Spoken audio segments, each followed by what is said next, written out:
I went ahead a few weeks ago and I purchased a power station, or really just like a power generator that's electric and not gas. I've had a few of these in the past. This one's a really large capacity, talking about 1,000 watts here. And so far it's been working pretty well for what I wanted. I really got it for actually like my workshop to use various tools and things on, because I'm a little limited on the outlets in this area. And it's also good if I'm just going outside to continue working on something and I could just bring this power pack with me. It just works really well so far. I think there's a lot of uses for this that people would be interested in. It's not going to power your whole house or anything like that, but for certain items that are essential, you should be able to run. You can see there's a lot of different outputs in here. We have the DC, USB, USB-C, multiple USB ports. There's also 3 like standard household outlets in here for an AC output that you can use. There's also a bunch of inputs. I mean, there's way you could charge this through DC. You could charge it through an AC adapter that's included.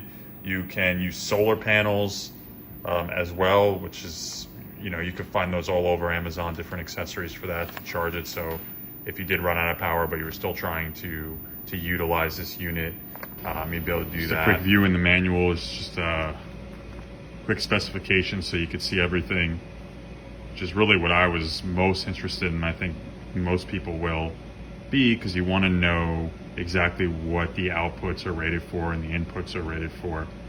I like that on the USB-C, you can get up to 60 watts, which is really good. Right now, I have a couple things going on. I have a lot of the stuff turned on. I have the AC, and I was just using a regular drill. And that actually pulls some decent power when using it, 5.2 amps, which is significant. Usually we'll pop the breakers internally on a lot of these, and this can handle it.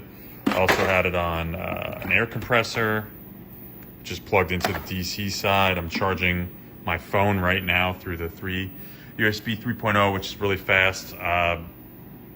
So I'm utilizing all those kind of things at once, and it was not having a problem handling Just for size comparison, here's a 300 watt.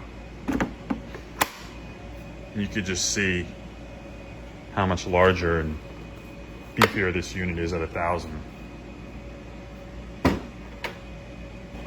Another thing I would say is it's probably worth getting a canvas case or something for this. It doesn't come with a case. A lot of them don't, but I think for this size, it would make sense. Don't operate it in the case because it's ventilated and it needs to.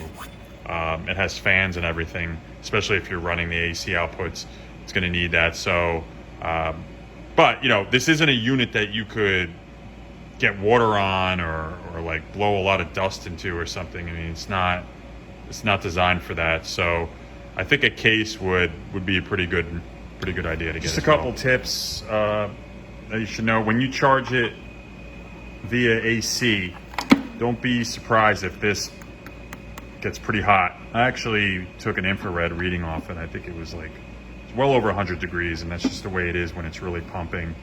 But I think that's pretty normal. I've seen these on these units, charging up the batteries, so it's going to get pretty hot.